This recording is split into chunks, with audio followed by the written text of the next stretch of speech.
Thank you very much. My name is Dr. Lanidune Jonathan, and I'm into the agriculture space in Ghana. I've been working in the agriculture space for over 15 years now, and I'm a farmer myself, even though I work for Fairtrade Africa that works with producer networks to produce cocoa and for export.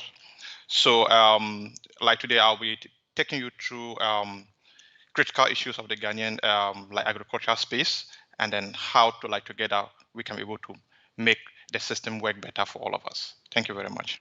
All right, thank you, Dr. Jonathan. Can you give us a general background of the Ghanaian agricultural production? Because, like I said before, this is something that is very vital for us in the whole of Africa, and of course for the whole of the world, because our mainstay, our survival depends on it. Give us a little background of the Ghanaian agricultural production. Thank you very much. So the Ghana agricultural production has been increasing steadily, I can say. There have been a number of policies that have been introduced by government that is looking at modernizing the agricultural sector. From like previous government into the current government, there have been like a lot of efforts with quite a number of initiatives. Currently, the most popular initiative by government is looking at the planting for food and jobs. That is looking at increasing agricultural productivity and production and ensuring that we have enough agricultural produce to be able to export in foreign income. So the space has been quite dynamic, and then the youth are actually taking advantage of some of the policies that have been introduced by government. I cannot say that everything is perfect, but steps are being made to improve the system. All right. So personally, how did you get involved in agriculture? Okay, like I said, it's something that is general. Everybody should be interested in it. But you personally, how did you get involved in it? Since when? Yes. My dad and mom are from agricultural background. My dad, even though an accountant, but was into agriculture. So when I was small, I saw my dad into farming and then rearing of animals. And then I went to a university that provided me the opportunity to stay in rural communities where people were farming. So I developed the interest of farming in the early 2000s. So when I completed university in 2004, my first job was working with an agric station where we're supporting farmers to increase productivity and then production. And then also where we were providing trainings to farmers and then trying to change attitudes of farmers to be able to improve their livelihoods. So that has been my journey. Since that time up to date, I've been working with farmers, and then I've been providing support in terms of market access, how to access form cooperatives and then have fairer prices, through negotiation with buyers, and then ensure that they're able to take care of their households. Thank you very much for that. For those of you that are watching from wherever you are, if you are a little bit conscious of the African dynamics, you understand that Ghana is particularly important for us in very many respects. And that is where we have the big international player like Dr. Kwame Nkrumah, who are very important, whose policy was very important in terms of African Renaissance, African self-government. So that is where I'm going to drag one question for you, Dr. Jonathan. In that, looking at the idea of Pan-Africanism, where some of the main principle, or if you like, some of the key points of the idea were that Africans should produce what they consume and consume what they produce. Looking at agriculture from this point of view, how would you describe the production of food in Ghana, and also the accessibility of food? Not just that the food is there, but are the people able to access it and consume the quality aspect of the food that they produce? Yeah, thank you very much. It's really interesting. In Africa and Ghana per se, we have a lot of arable land that is good for production of cereals and then production of tubers and then other export crops. What we need to do as a country is to be able to open up the market space, link up the rural areas. There are higher post-harvest losses in Ghana because where the food is produced and then have to be sent to the market centers, the roads are not good, so you have high post-harvest losses, and that affects like bringing accessible food and bringing food to the main centers. So a recommendation will be for like policymakers and government to implement policies that will open up the rural areas, ensure that the rural areas have better roads so that they're able to bring the food into the market centers, and that will make food like cheaper and accessible to everybody.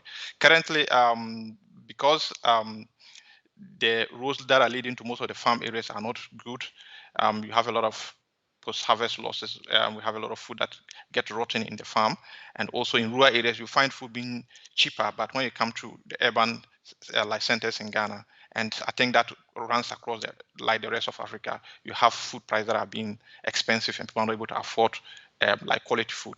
But opening up the rural areas will ensure that food is brought into the urban centers, and that will improve the quality of life in the urban centers. Okay, thank you much. Thank you very much for that. What if we were to extend that argument to cover some other area? For example, in terms of food price, for us to be able, of course, to make the food price favorable to the local production. Of course, I'm going to come to this maybe later on in the podcast. In that the resources that is needed to produce the food need to be a little bit affordable to the farmer.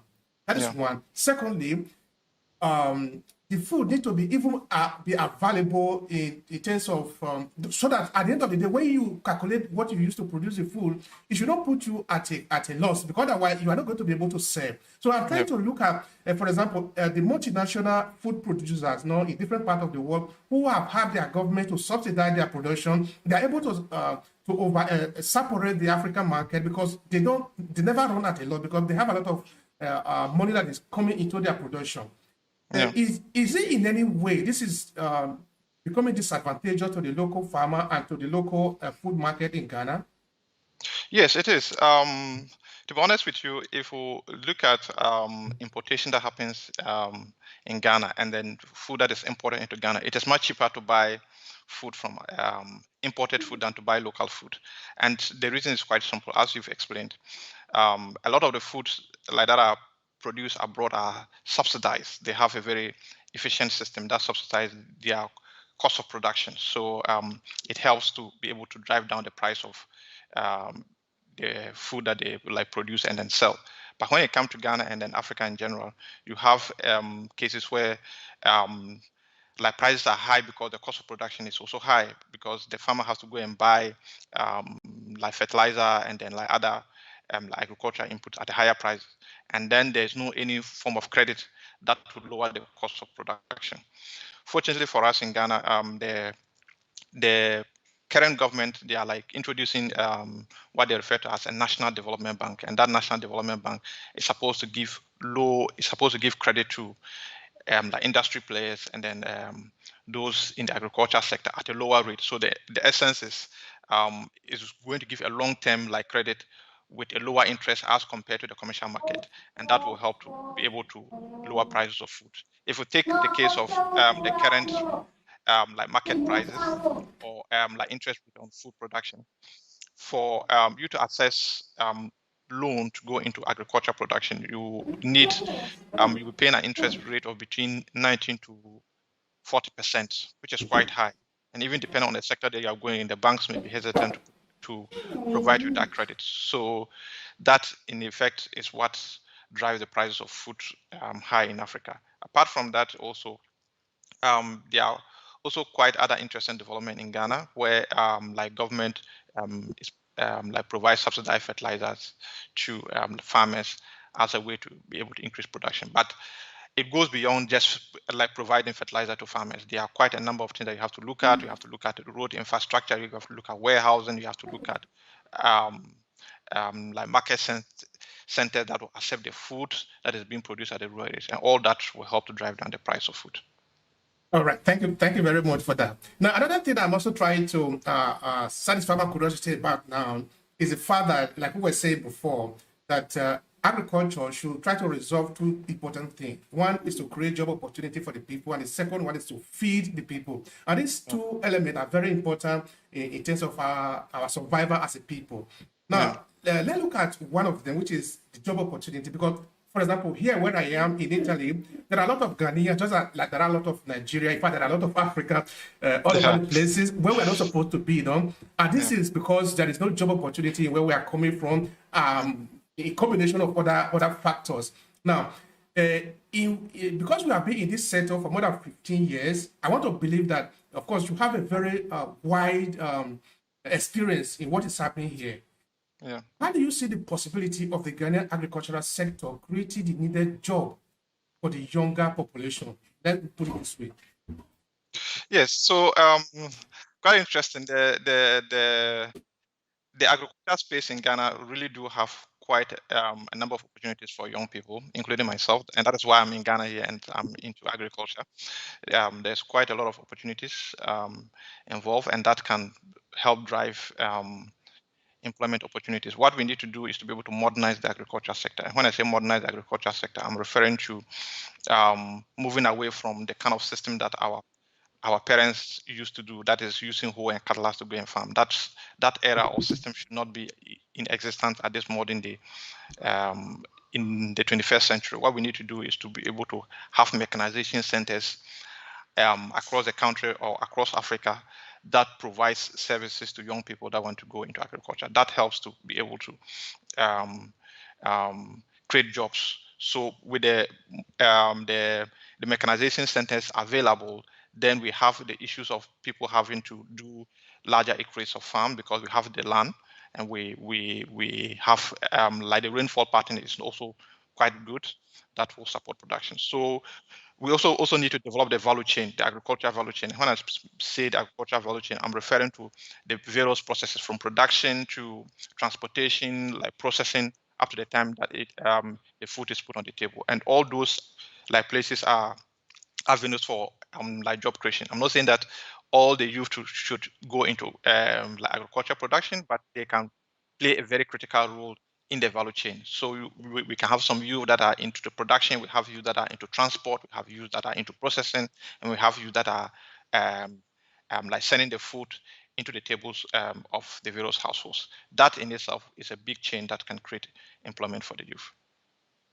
Thank you so much for that again. First, I want to apologize if you guys are hearing some interfering noise, maybe some sudden shout or something, because my son is around. You know, this is a period that they are not in school, so we are at home. There's no need to deny that, so I cannot go and hide my son somewhere. That is why sometimes it's on a daily basis. So, but anyway, it is quite try to minimize it. But as children, they usually do that.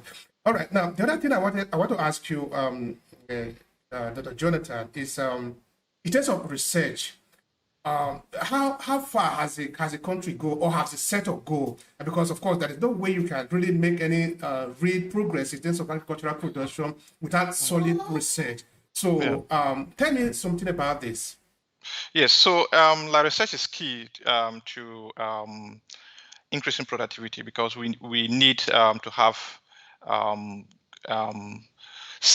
seed that is good for like the soil, and then also we need to use like research to be able to develop various technologies that will help in increasing production. So in Ghana, there are quite a number of research institutions, like government, like funded that are like supporting in terms of like bringing out new varieties, like new crop varieties, and then drought-resistant varieties. We all understand that like climate change is having a toll on the agriculture sector. So research will play a key component in terms of ensuring that the seeds that we use in our farm is drought resistant and is able to like resist like pesticides. I think last year last 2 years or so, there was armyworm, and then that had a toll on the maize sector, those that are into maize production.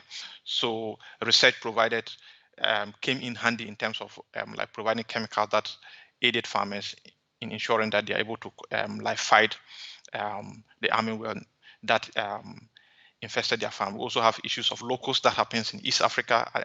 For like those of you that have been like following the global news, you would have seen that in East Africa, I think Kenya and then some other countries there was this locust invasion that destroyed a lot of farms. So research certainly plays a key and critical role in terms of addressing some of these things. So it is important for us to rely on research, and I will employ our research scientists to do more, to come up with more innovations, and then more like research findings that can help improve agriculture production. I think that will lead us to what we can refer to as food security now. Because I remember maybe sometime in Nigeria there was this institution that was created. Now that was supposed to safeguard the food in Nigeria. So at a point it was very very effective, but and like many things that have happened in Nigeria, corruption, I think, overtook the whole thing. Now, of course, we don't even hear anything about it anymore. Which means that the people, the government, realize that it is very important, it's very, very, very pivotal that you take care of the health of the people. Because sometimes, maybe this disease or this danger to the food that we consume might not even be local, because since our market are over saturated with food that are coming from all over the places, we need to be able to control some of this chemical that they are using and all that. No, so in terms of this area, which effort are seriously being made to safeguard the health of the Ghanaian people who are consuming agricultural products, whether the one that are created locally or the one that are imported overseas? Okay, so in Ghana we have what we call the Food and Drugs Board Authority. So they, and then also we like have the Ghana Standards Authority. These are like government institutions that are mandated to check the food that we consume and ensure that we are meeting all the standards that are like required. So they have been quite a lot of efforts, and I think recently in the media there were issues where some expired food were like destroyed by the Food and Drugs Authority. So we do hear all these things, and then they have also provided hotlines that like people can call in if they suspect that a particular like product in the market is not wholesome for like consumption. So they go to pick samples and then test. So they are doing quite a lot. More can be done more can be done to ensure that we are all safe, but it's work in progress, and I think that is good for us. All right, thank you very much for that. Now, looking always at the food production or at the level of food production, how do you see the youth, particularly their interest into agriculture? No? I remember, for example, one time I was talking with a young person about agriculture, and he was saying, "Who cares about agriculture anymore?" Because, of course, see this from because they are looking at the poverty that they usually attach to agriculture, no? Because they see the mother or grandfather that have been farming for a number of years. Of course, they only are farming at the level of subsistence level, no?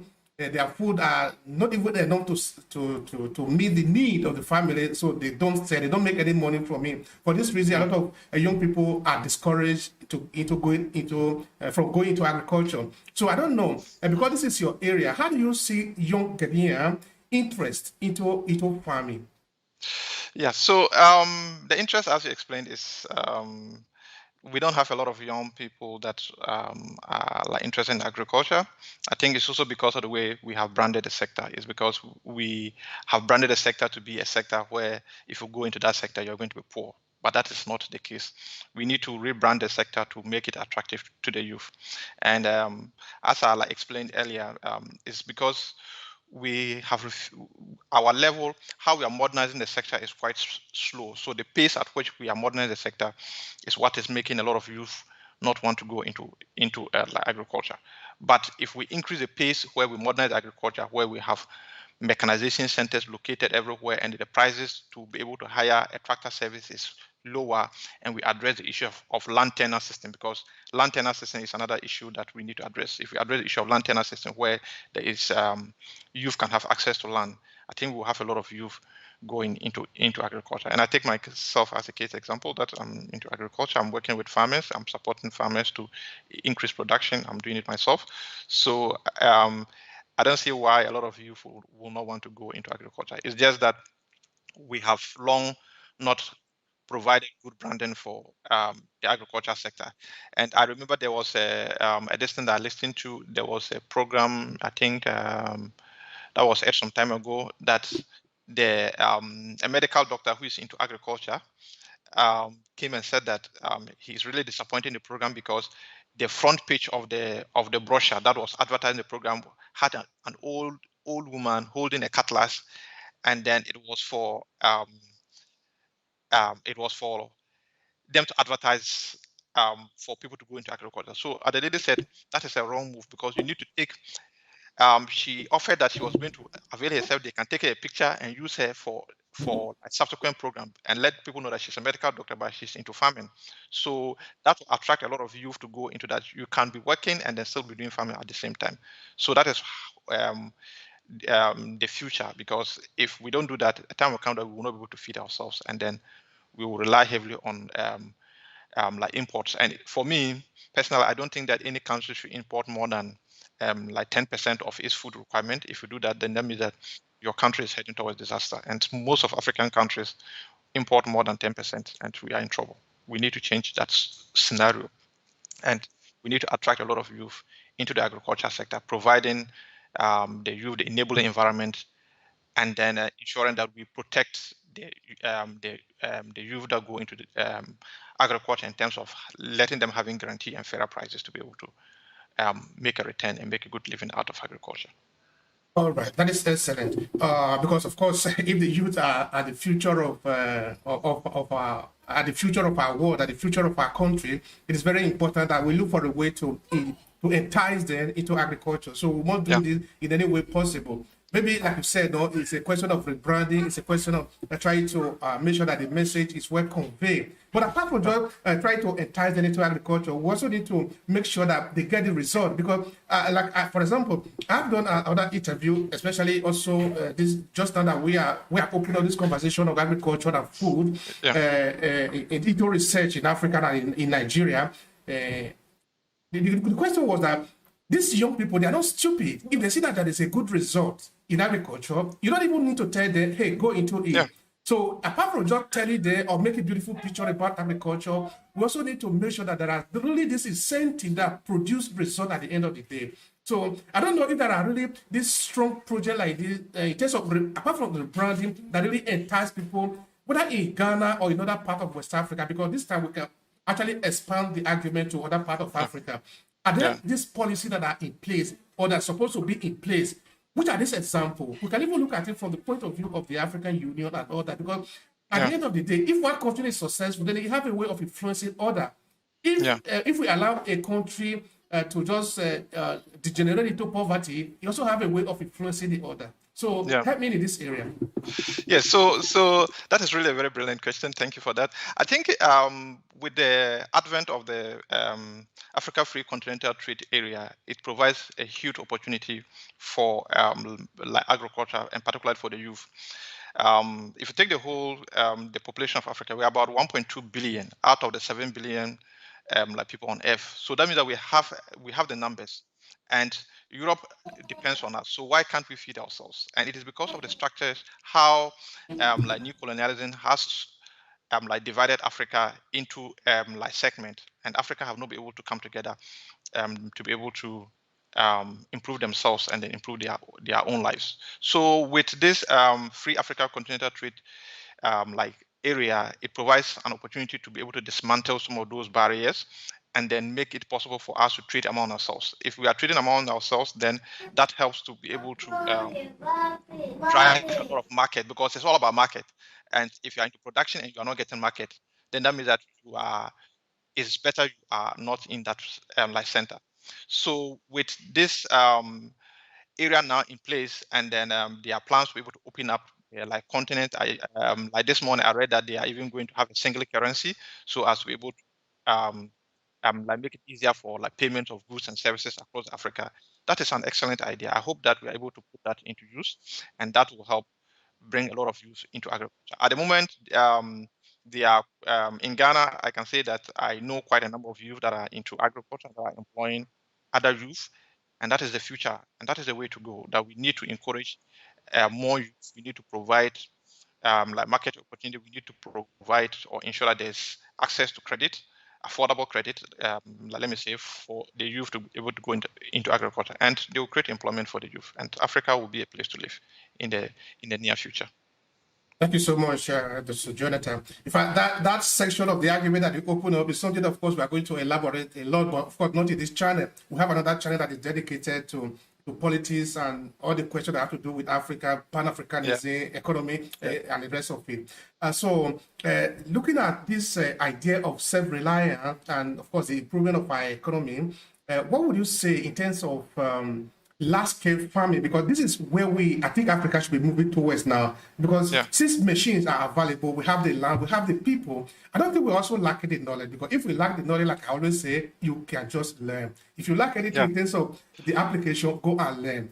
In terms of the money to be able to acquire these resources, we do have a part of it. Maybe we don't have all the money, but we do have a part of it. So tell me, how much impact with a large-scale farming system have on the Ghanaian economy? Or if you like, you can even extend it to other part of West Africa. But I'm looking at Ghana in this case. Yes. So, in fact, large farming is really the way to go. For me, I say that we need to move away from like subsistence farming and go into modernization. We need to like modernize our agriculture sector, do industrialization of the sector, ensure that there's enough food for consumption and for like export. And I think the Ghanaian government have started something they like refer to as one district, one factory. The essence of one district, one factory is to begin to process agriculture like commodity into finished or semi-finished products.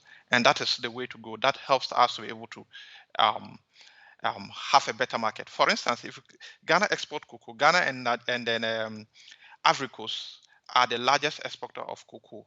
But this cocoa that is exported in raw form. They export the cocoa beans in raw form like to Europe, and it goes to Europe and then is processed and then brought back to Africa, because they think that we have the numbers to be able to buy like these commodities. So we need to be able to go into agro processing, where we are like processing our agriculture product, adding value to the product, consuming it ourselves, and then exporting to earn foreign income. And that will help us to be able to reduce poverty in Africa, and then ensure that the continent is safe.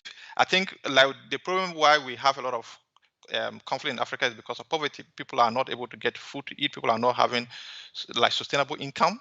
And with agriculture, we can be able to break that cycle of poverty. All right. That you touched again, that is very lucrative. It's very important. It's very profitable, as it were. And also it's very it's very disturbing, if you want to put it that way. That Ghana and Ivory Coast that have this huge opportunity in terms of cocoa. They produce it and they just export it. And this is not happening only in Ghana or in Ivory Coast. You can take example also from Nigeria and in other countries. When we discovered oil in the 1915, the agriculture that was sustaining the Nigerian economy was completely abandoned. Then we have to concentrate on crude oil. But what is happening in the Nigerian crude oil is happening in Ivory Coast cocoa and Ghanaian also cocoa. In that we just extract the material, then we export it. But what we don't realize is that job is actually created not in the people that are extracting the material, because how many people can extract crude oil in Nigeria or go to farming for the production of cocoa in Ghana or Ivory Coast? Only a small percentage will do this. How job is actually created is in the secondary production. Yeah. So I'm really like, I want to pass this question back to you again. Why is the process like this? Is it that, okay, I know I'm going a little bit towards politics now, no? Yeah, those who are managing this area don't know that this is the way it's supposed to be. That for us to be able to create job for the people, we need to open up these different layers of the economy. Because farming is not just harvesting yam and cassava and eating. That is the end of it. No, we need to think of how to produce pomade, how to produce cream, how to produce something that we use for hair, how to produce textile. All these things are coming from agriculture. So the question I'm asking you, Dr. Jonathan, why is the situation like this? Okay, so it's a colonial legacy. It's a colonial legacy. To put it like this way, that we inherited a system that we are trying to break from, but it's done quite slowly. In the colonial past, the intention of the colonial masters was to ensure that Africa or Ghana will produce raw materials to be able to feed their factories abroad, because they don't have enough space, or they don't have the climate condition. They do not promote some of the crops that we have here that they need. So the economy was designed in such a way that like factories were not set up. They rather promoted the raw production or raw agriculture goods, and that was what we grew up with. So after independence, the attempt was made to be able to ensure that we industrialize. And in the process of like industrialization, unfortunately, we had this um, like military takeovers and what have you, and that has like set us back a little. That has slowed the pace of industrialization. So that in effect has made it made it in such a way that we are forced to export our raw materials. If you take the case of like cocoa, like literature states that the cocoa value chain is worth over 8 billion United States dollars, but what Africa or like Ghana and the Ivory Coast get is a little over 1.5 million, what do you call it, 1.5 billion dollars. That tells you that we are actually losing a lot. If we want to gain, then we must start the process of adding value. And when I say adding value, it doesn't mean that if we do not have the technology now to be able to make like chocolate, we can't. We should stop, but we can be able to turn these cocoa beans into powder, which is a semi like processed form, and then still export it, and we will make enough money out of it. And gradually we can move into like making chocolate bars and then other product out of chocolate, and that out of out of the cocoa beans, and that will help us to become sustainable. Thank you very much for that. I promise this is the last question I'm going to ask you on this section because it's a little bit political, but I'm sorry, I can't help it. Okay. Now, looking at the situation the way it is, and there's some people that are making the argument within the local system that this is the wrong way to go. That this idea of just producing producing flour in Kenya and to export overseas. Okay, I can understand that maybe for industries in Germany or in France that don't have this raw material, they want to survive. For this reason, they design an economy that would favor them. You don't want to blame them for that, do you? Certainly not. I will not blame them for that. Okay, but I think. Okay, so who is going to think about the survival of the African people now? Who do we hold accountable for my survival? Should I blame it on the European? Yes, there's now a new form of generation that is coming up, and we are all part of that generation. I always believe that one of the ways to address a problem is to bring the problem to light. If people are not talking about it, then that means that, and it is in the dark, then nobody gets to know that it's a problem. So as we are talking about it now, like steps are like being taken. Our politicians and then our policymakers are like listening, and then they are like putting in place the right environment to be able to attract more of these like industries to come into Africa. I can say in Ghana, for instance, and then even in Nigeria, they are like beginning to make cars, like vehicles that we use a lot, and then there is like factories have been set up to process like some of the raw materials, and then I think like Dangote is taking the way with like setting up the oil refinery in like Nigeria. Sometimes I always wonder, if Nigeria produces large quantity of oil, why should they export the raw crude to Europe and then receive finished product when you could have been able to develop the process the raw crude into a finished product and sell it and get higher price, like what happens in the Gulf, where like Dubai and then like other countries are like sending like finished product. Why can't Nigeria do that? But it's a process, like development is not just like something that takes. It's a process. What I believe is that we need to increase the pace of our development, and that will help. And steps are being taken. And as I said, most of the European countries now with the like European industries, now with the Africa Free Continental like trade area, a number of them are trying to partner and then like relocate to Africa because they are seeing the future.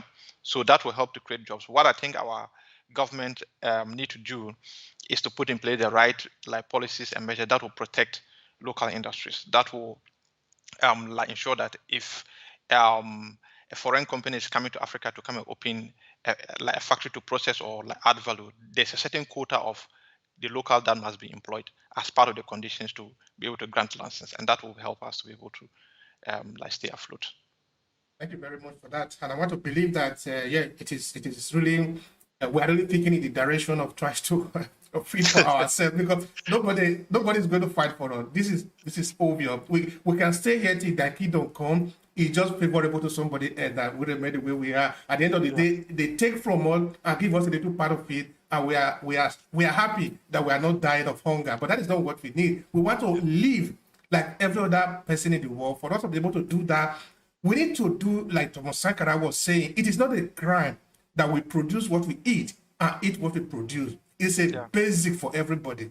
Basic, All right. Now, let's look at a little bit also from this idea, looking at it from the point of view of comparative advantage. Which are the area that the Ghanaian agricultural sector should rather concentrate on? Because, of course, that is the idea that I think, okay, it should be really important. We should promote it.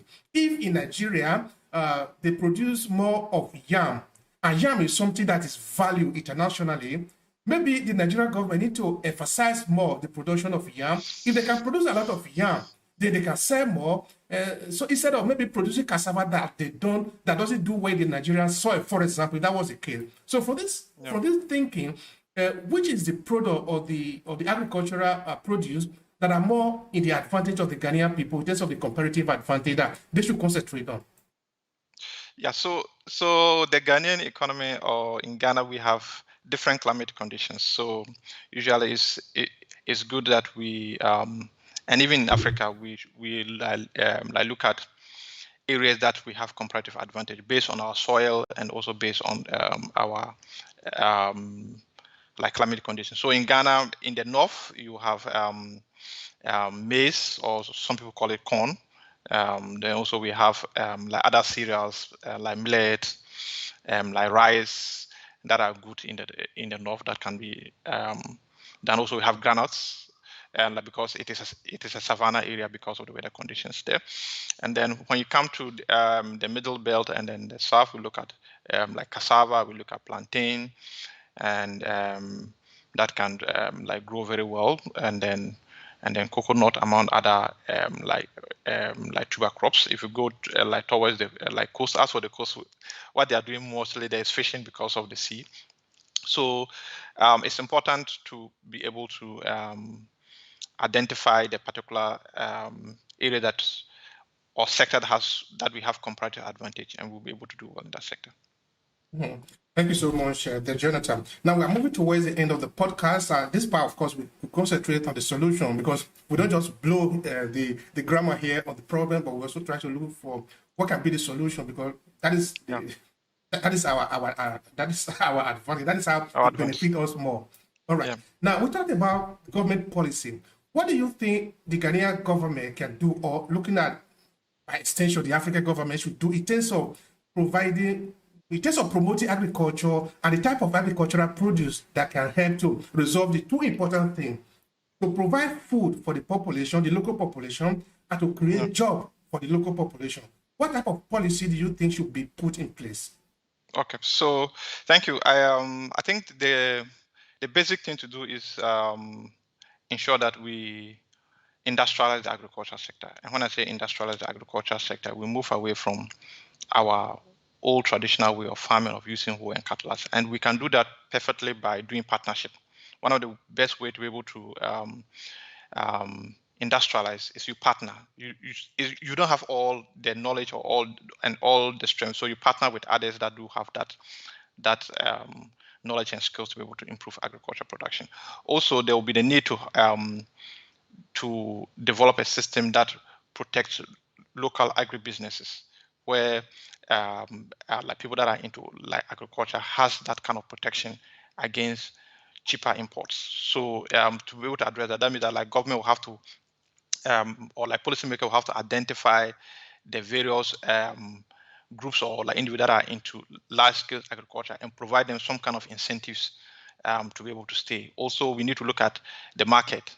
The market is also important. That like government will have to open up the market in terms of ensuring that there is market opportunities for those that go into agricultural production. For instance, in Ghana, we have this free senior high schools that government procure meals for like senior high schools in Ghana. So that is a big market opportunity. So those that are into production of cereals and then tubers can have markets. So what government need to do is to be able to identify this and then link them to the schools that are buying this product and ensure that prompt payment is made so that the people are able to remain in business.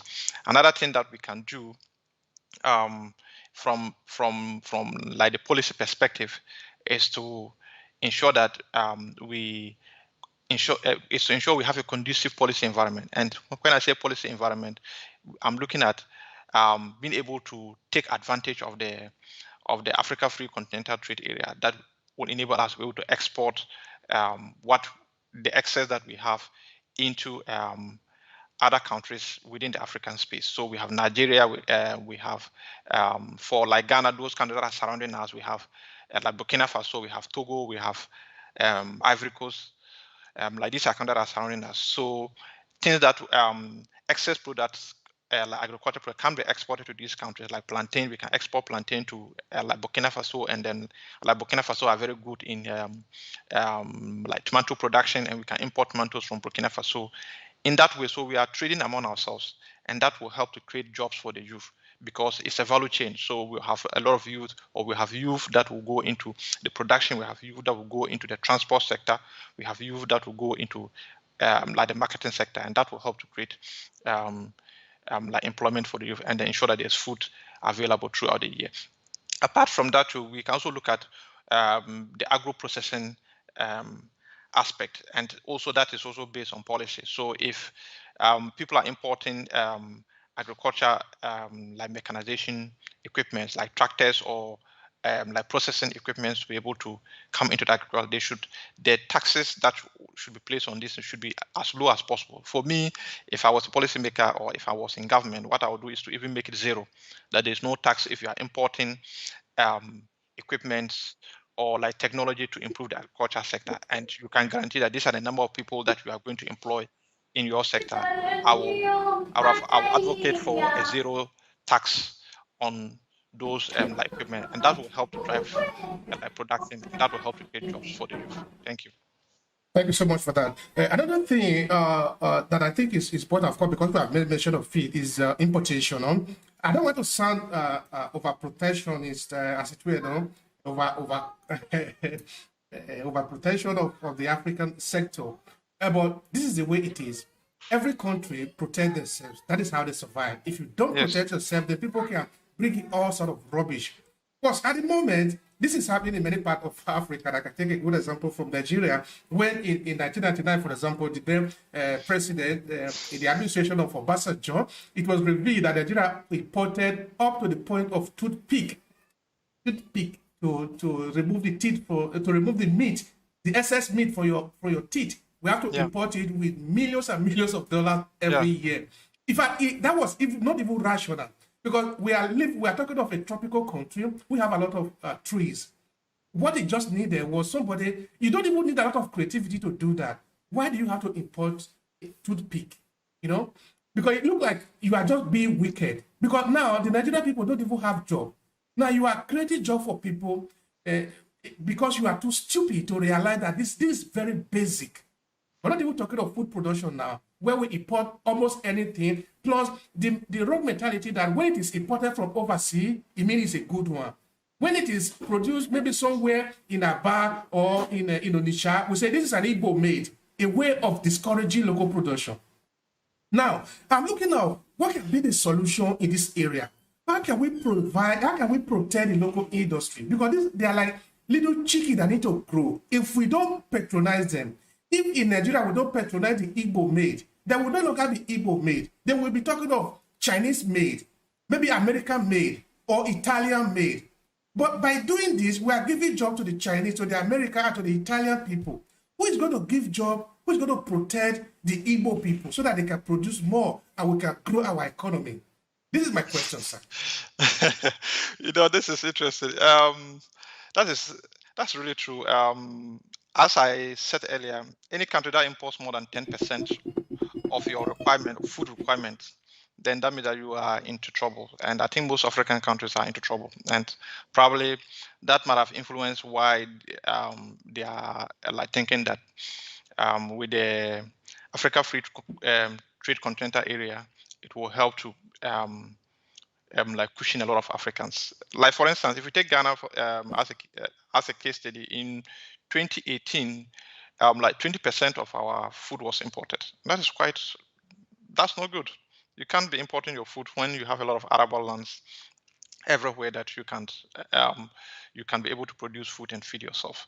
So for me, I think what we need to do in such a situation is what I refer to as rebranding. And I don't know whether you've seen how Europe have used films to be able to change their society and make people feel that Europe is good. And I think that when we are watching like movies from like Europe, we usually see like the good part. Nobody shows the bad part. But when it comes to Africa, they are showing people that are looking tiny, stingy, poor, and then people that have not like eaten food for this. And so it's also about the way we craft our society. I think it is high time that we use the art of film and then arts to be able to project Africa, and that will change the African mentality. I think it's all about our mindset. We have been branded to think that what comes from Europe is the best. So you have a local fabric, like a locally made fabric in Ghana here or in Nigeria, and then you have almost the same fabric that comes from like China, and people say, "Oh, I'm going to buy that like product from China or from the UK or from Germany or from Italy." It is because of the mindset that, and I can say that it is influenced by the films that we watch, that Europe have managed to use its media and then also its arts and film sector to be able to change a lot of mindset. And I think it's high time Africa move towards that direction. And what we need to do is to be able to change the mindset of our people and let our people know that if you buy something that is made in your country, you are promoting the local economy. You are taking away armed robbery because people will have jobs to do. If people have jobs to do, nobody will want to rob. If you buy like a local made product, you are putting food on the table of somebody because the owner will have enough money to be able to like produce more food, and then people will be able to buy at a cheaper cost. So we need to start with that kind of mindset and then like that kind of like mentality to be able to change the way we view things. But for now, that is done on a slow pace, and we need to quicken up that process. And I'm happy that you are part of those who are projecting the image of Africa with your media, and that is the way to go. We need more of such. Those in the diaspora have to project the good part of Africa, and then that is a way of contribution towards changing the mindset and ensuring that we're able to patronize what is made in Africa. Thank you. Thank you so much, sir. Thank you so much for that. All right, now the last question I'm going to ask you before I ask you for your reflection is this one. You have to do with price, because I know you have a lot to do with fair pricing. Now, there is something very funny about pricing in many parts of Africa. Okay, I want to take Nigeria again as a case study because, of course, being in Nigeria, that is where I come from. That is what I know better. That is why I'm using Nigeria as a reference. And of course, Nigeria is also a very important part of Africa, so it cannot be ignored. Now, in Nigeria, you have maybe, for example, the price of rice today that is say 20 naira. If they want to increase it, they will increase it from 20 naira to 15 naira, so that somebody that bought it maybe a couple of months ago at 10 naira go to the market, he now have it at 15 naira. You see, the price is 50%. How do you even expect somebody to be able to measure up with that? Here in Italy, if they want to, of course, that is a price every year. That is because we have to beat the inflation. For this, that is a kind of increase. The price usually by comparing the price of coffee, for example, is a little cent that is added to it. It's a little cent, because you will see that maybe when you calculate this little cent in the period of 10 years, it's not very big, as it were, no? But in Africa, in Nigeria, I want to use Nigeria as a case study in the game, the price just skyrockets. So how do we manage these price differences at the end of the day? Okay, I want to use that one as an example. So guaranteeing fairer price for agricultural producer, okay, for the farmers in Ghana, What do you think are the right strategies so that the person who buy a tin of Gary today, when it comes the following day, he doesn't get surprised by the price? How do we manage to guarantee a fair price? What is the strategy to go about that? Okay, thank you. So is the aspect of pricing, because of the kind of economy that we operate, is what influence that. Our economy is mainly informal, and then we need to formalize our economy. And in formalizing our economy, it will help to be able to like determine prices, and then also ensure that people are like getting value for the things that they buy. For instance, if we take the case of like Ghana as an example, um, everything is dependent on the price of crude oil. So if you like go to the pump station or like a gas station, and then the price of fuel is increased, the owner of the transport will transfer that price to the those who are like going to board the vehicle. So if I'm sending my like product from like let's say northern Ghana into southern Ghana, Accra, for instance, and then the transport fare increases, I'll transfer that price to the consumer. So in a matter of months, sometimes in Ghana, I think was that in March or so, like prices increase, like fuel prices increased twice, and then they have to transfer that prices that to the consumer. So you go to like the market, and then a bowl of gari or a kilo of gari that was like 1 cedi goes for 1 cedi 50 pesos. The next time you go, it is 2 cedi 50 pesos. And when you want to ask, they tell you that, but you haven't, are you not in Ghana? You haven't heard that the prices of fuel has gone high. So our economy is mainly driven by that. We don't have systems that um, um, ensure that people are able to regulate prices. So what I think we need to do is to be able to, and one of the ways I think is to like formalize the economy. And in formalizing the economy, I mean that we need to like ensure that the various aspect of the economy is taken care of, where people understand how to be able to like the price built up mechanisms. People know that this is how like prices increase, and then like these are um, things that have to do to be able to cushion the consumer. And I think recently, when the price of fuel increased in Ghana, the transport union went to negotiate with government for a certain percentage. That is one of the ways to go. That like the like government had to trade off some of the taxes to be able to maintain the price of fuel, so that it doesn't result in increase in like price of goods at the market, because the transport owners will transfer the prices to the consumer.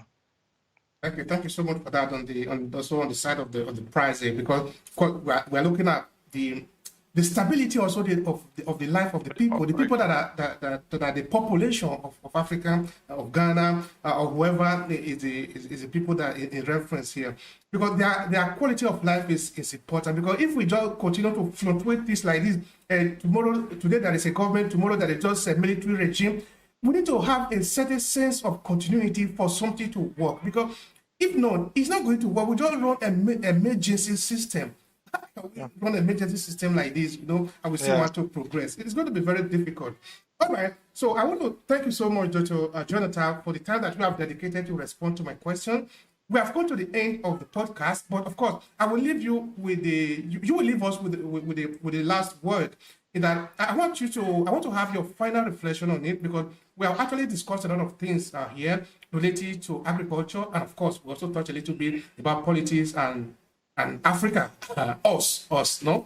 So how do we conclude this conversation that have to do with the quality of the life of the Ghanaian people and the agricultural produce? What would be your final reflection?